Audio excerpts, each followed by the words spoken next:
What's going on there, YouTube? Welcome back to another comic book video.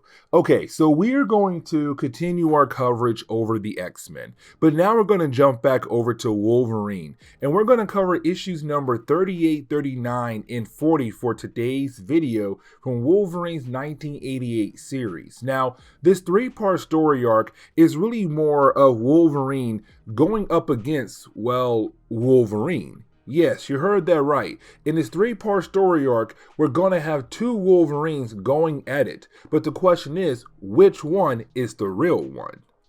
And so getting into the opening pages for today's video, we actually pick up with Storm arriving in California to look for Logan. Now, when she does arrive, she realizes that there are a bunch of wanted posters around the area. And she realized that Logan is on those posters. And so she was very confused on why in the world Logan is wanted for. And so she went to the two guys who put up the posters. Now, we do learn the two guys who did put up the posters are actually two guys who own a chain of illegal casinos in the area. They do tell Storm, like, hey, the reason why your guy is wanted because he has been robbing us at all our different casinos in this area. Now, at first, Storm cannot believe in what they are saying until they show her a security tape. And on that tape, you actually see Logan robbing different places in the area.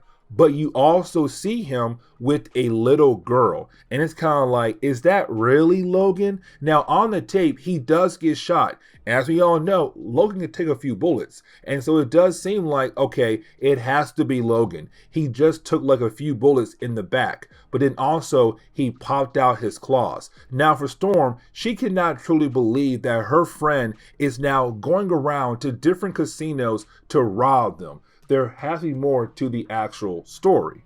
Now, right after you have Storm leave, we do learn the name of the two guys who were putting up the wanted posters, Sally and Jocko. Now, Sally and Jocko, they get a call from two other guys who are currently at a bus stop. That will be Molokai and also Reno. And I really hope I pronounced the first guy's name correctly. Either way, our two newest characters, they called to inform Sally and Jocko they found Wolverine. He's getting off a bus with two beautiful women.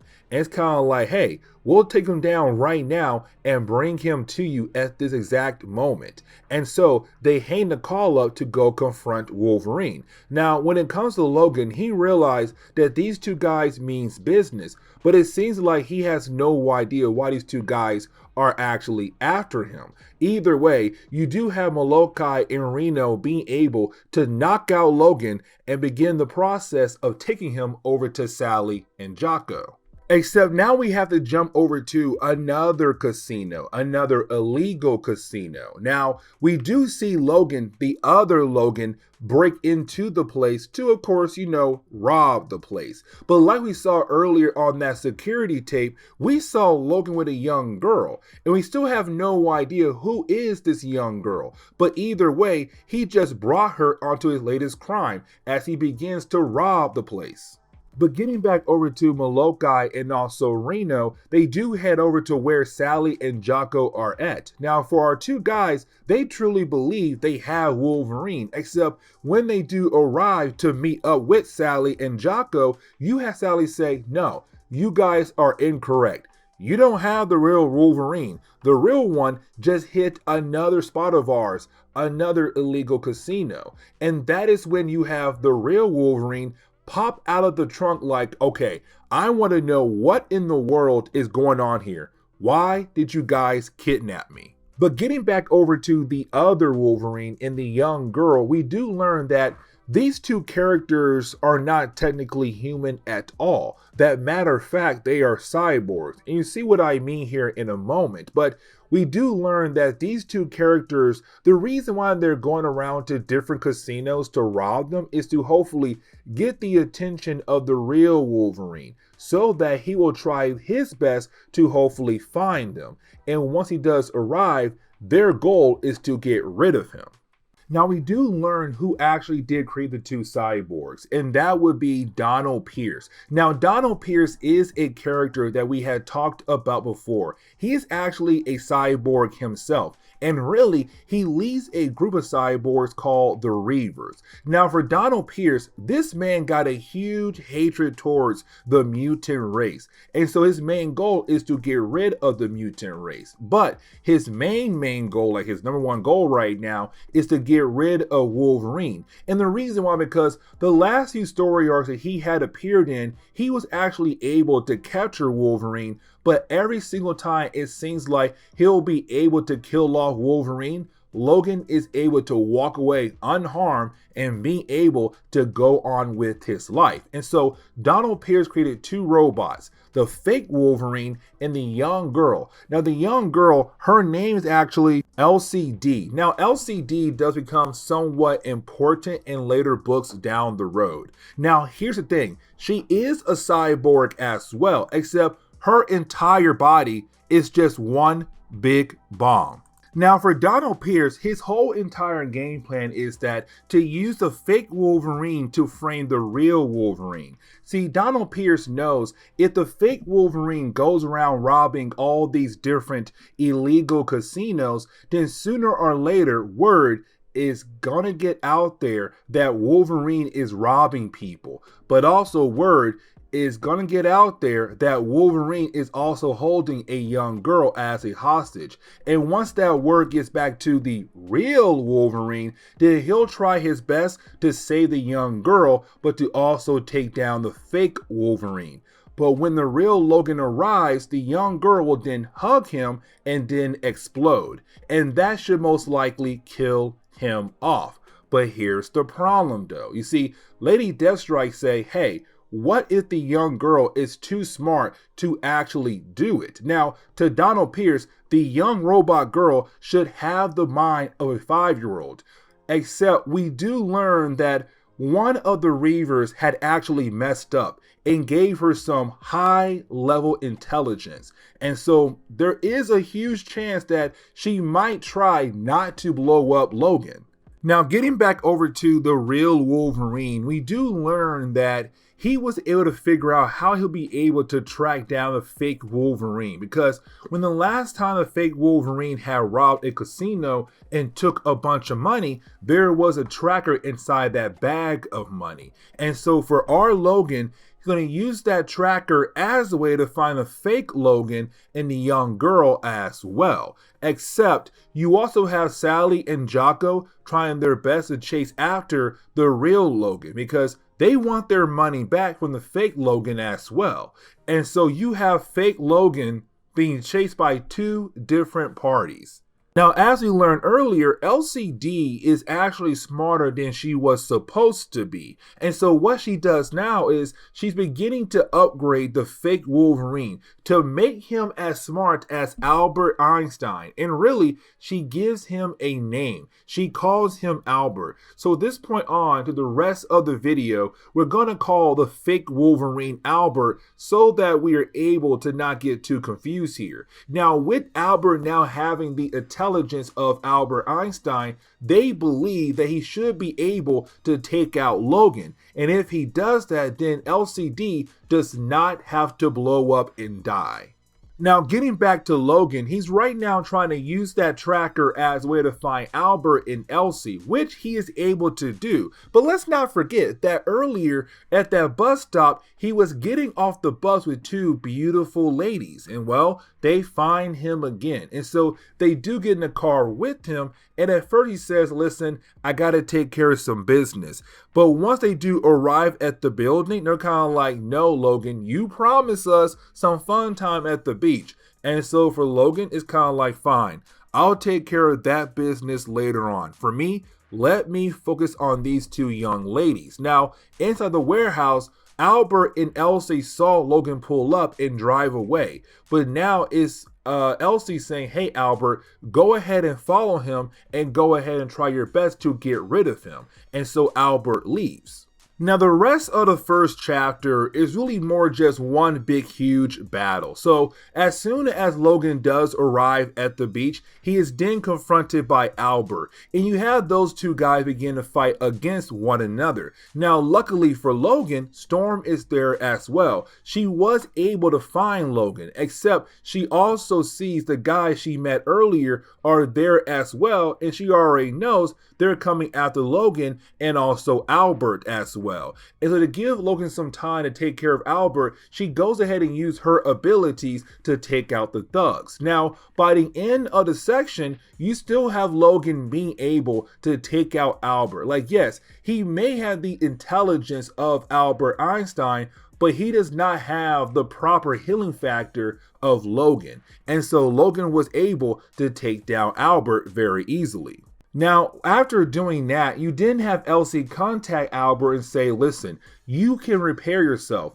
You just need some time. So go hide somewhere and repair yourself, and hopefully down the road, you might have another chance to take down Logan. But you also have Elsie telling Albert, like, this could be your end, because remember, she was programmed to blow up as soon as Logan gets close to her. And so she tells Albert that she was unable to turn off those programs. And so this is kind of her saying goodbye to her dear friend Albert. And so we do see Elsie begin to set the entire warehouse on fire and begin to act like a young girl who's trapped inside, knowing that Logan would run inside and try to save her. And again, she does not want to die, but those programs are inside of her says, hey, you gotta do what you were told to do, which is blowing up and killing Wolverine. Now, really, the first half of the pages in the second chapter is really more of Wolverine and Storm trying to work together to hopefully save Elsie. Now, as we all know, the programs inside of her say, no, you are supposed to get close to him and then blow him up. And so every single time you have Storm trying her best to help out or get close enough to save the young girl, you have Elsie find a way to get Storm to back off, because again, it has to be Logan that she has to get close to. And so after a while, the fire does get out of control. And for Logan, he says, listen, I gotta go inside there and save her. If I don't, she is going to burn up. Now, our heroes, they have no idea the young girl is actually a cyborg, that they believe that she's actually a real girl. And so once you have Logan going through all the flames just to be able to grab her, and you then have Storm use her powers to put the fire out, well, you have Elsie begin to feel bad because she realized that Logan was going to sacrifice his life just to save her. It is not fair to finally meet somebody, a real person, who actually cares for her a lot. And now they're going to die. And so we kind of see her begin to fight against the programs that was given to her. Now, getting back over to the Reavers and Donald Pierce, they're just waiting for the news to hear that Wolverine is now officially dead. Now, here's the thing. They don't know that technically Elsie is way smarter than the average 5-year-old. That Bonebreaker, another member of the Reavers, gave her the wrong program. And so right now, Elsie is way smarter than she was supposed to be. And so at first, you have Bonebreaker say, you know what? Let me go ahead and tell the boss that I slipped up. But he realized if he does, Donald Pierce is most likely gonna do some bad things to him. Now, I want to get back over to the gangsters, and the reason why, because they're still going to play a role in this story. You see, even though Storm did take them out, we see them waking up in the waters, but also alongside Albert. And once they do find Albert, they call him a friend on accident. And so for Albert, he truly believes that these gangsters are actually his friend. And he asks them, hey, can you help me repair myself? And they say yes. Now, the real goal is to use Albert for their own personal needs. But for Albert, it's kind of like, no, once I'm done being repaired, my goal is to help out Elsie so that she does not have to explode at all. We finally jump back over to Logan. Now, for Logan, this is where he learns that Elsie-Dee is actually a cyborg. And she tells him like, hey, listen, I was programmed to blow you up as soon as you got close to me. Now, yes, you're here at this moment, but I'm trying my best to fight against my programs. Now for Storm, it's kind of like, hey, Logan, back away right now, because she just told you that she was programmed to blow you up. Now for Logan, he says, no, I want to find a way to actually help her. And the reason why, because this young girl showed that she is somewhat human. Yes, she's a cyborg, but she's right now showing that she has feelings. She hates the idea of finding somebody who actually cares for her, and now she has to die, but kill them as well. And so for Logan, that's good enough to try his best to figure out how to save her.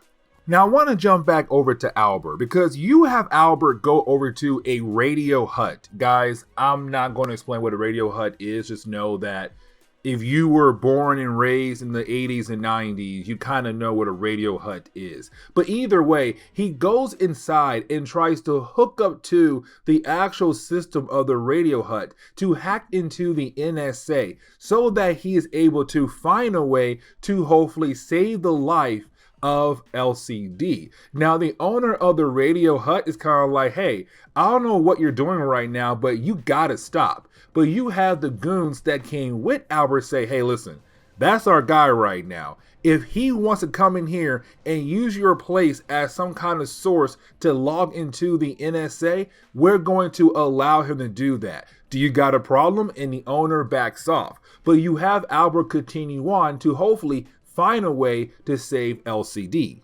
Now the last few pages of this chapter, the story does go back and forth. So what I'm going to do is I'm going to explain everything here in this one section of the video without the idea of going back and forth between each settings. So when it comes to Albert, what he is trying to do at this moment is hack into the NSA so that he is able to find a code that could help Elsie-Dee shut down her programs so that she does not have to blow up to kill herself or to kill Logan. Now, while he's trying to do that, you have the NSA freaking out because they realize that they're being hacked. And so the NSA calls up the FBI and say, hey, you need to go to this radio hut right here to stop the person who's trying to hack us. Now, when it comes to Logan, he's waiting for Elsie-Dee to hopefully find the code in herself to hopefully shut down her program so that she will not blow up. And so while you have all these different things happening, it all comes to one heck of an ending for this chapter alone, because you didn't have Albert being able to find the code in the computer system of the NSA, and he was able to send it over to Elsie-Dee so that she'll be able to shut down her programs so that she will not blow up. Except right after doing that, he is gunned down by the FBI. It's one heck of an ending for this chapter, but we're not done yet. Because you have Logan actually taking Elsie-Dee over to Forge to see if Forge can make sure that everything is okay with Elsie-Dee. But you have Forge say, no, everything is not okay with Elsie-Dee. You see, even though she got that code earlier from Albert, that code only put the timers for the bombs on pause. And that is it, which means those timers can once again resume if something happens down the road. If they do resume, that means sooner or later she will explode and she will kill off anybody who's actually near her. And so Forge, he says, I can't save her. You see, the way Donald Pierce had made her, she is going to explode. The best you can do is just get rid of her. Now for Logan, as we saw earlier, he looks at Elsie-Dee as an actual young girl. But to Forge, Jubilee, and Storm, no way. She is not a young girl. She's a cyborg that was made to explode. Go ahead and get rid of her. Now, let's not forget that earlier we were left to believe that the FBI was able to shoot down Albert and he's officially dead, except he is not dead, because when you have the FBI and the police go into the room where they left the dead body of Albert, they see that he's no longer officially dead, that Albert had begun the process to repair himself, and really, he's almost fully repaired, but he's just good enough to go ahead and break out of the prison. Now, before he does leave, he sees Sally and Jocko and the other guys we saw earlier. And earlier, we saw them call Albert their friend. And so Albert truly believes that they're really friends. And so before he leaves the prison, he goes ahead and cuts down their cell to allow them to also escape this prison. After you had Albert break out of prison, he went over to a military base so that he would be able to steal a jet to go find, well, Elsie-Dee. Now, when it comes to Elsie-Dee, though, she's still with Logan and really with the rest of his crew, so Forge, Storm, and Jubilee. And really, those characters right now, they're at a diner. Now, we do see that Forge is now beginning to call Elsie-Dee a her and no longer a it. But either way, you have Elsie-Dee try to charge herself back up by plugging herself into an outlet. Now, once she does that, well, the whole entire diner just loses power completely. But then you have Elsie-Dee tell Logan, hey, while I was plugged in getting recharged, I picked up a signal from Albert, and he just told me that he's on his way over here to get me. Now for Logan, he says, you know what? Let's go ahead and head to a taller building that will allow you to pick up a better signal on Albert so that you are able to give him the ability to find you. And so they head over to the World Trade Center. Now, the ending of this three-part story arc does kind of end on a very interesting cliffhanger that then leads into another story arc where we're going to see Wolverine going up against Sabretooth and Cable. Well, that'll be the next video. But before we can dive into that video, we got to wrap up this video. So once you have Albert actually arrive at the World Trade Center, he actually crashes the jet into Logan. Not into him, really, he actually picks up Logan so they're able to fight on the jet. Now, Elsie-Dee is able to get on as well. Now, for Albert, the reason why he's now attacking Logan is because he truly believes that Elsie-Dee cannot be free until Logan is actually dead, because remember, she was programmed to kill Logan. She was programmed to blow up and kill herself, but also Logan alongside with her. Now, he has no idea, or he forgotten,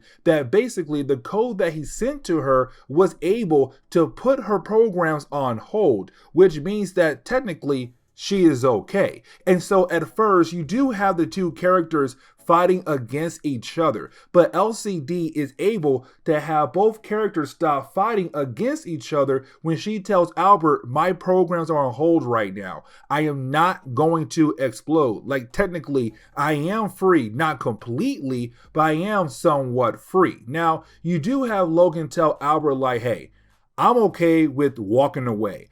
I don't want to fight you. As a matter of fact, it seems like you want to take care of her. I'll go ahead and walk away. And so you have Albert and Wolverine agree to go their separate ways, except before they're able to land the jet does get attacked by the Air Force, because let's not forget, Albert stole his jet from a military air base. And so they're like, hey, this plane, it gotta go down. And so we begin to see the military shoot the jet out of the sky, and it does crash down into a nearby bay. And so we're left to wonder, did Albert, Elsie-Dee, and Wolverine actually survive? And really, Forge and Jubilee, they pull up to the spot to see if their friend is okay, but they truly believe that they may be too late.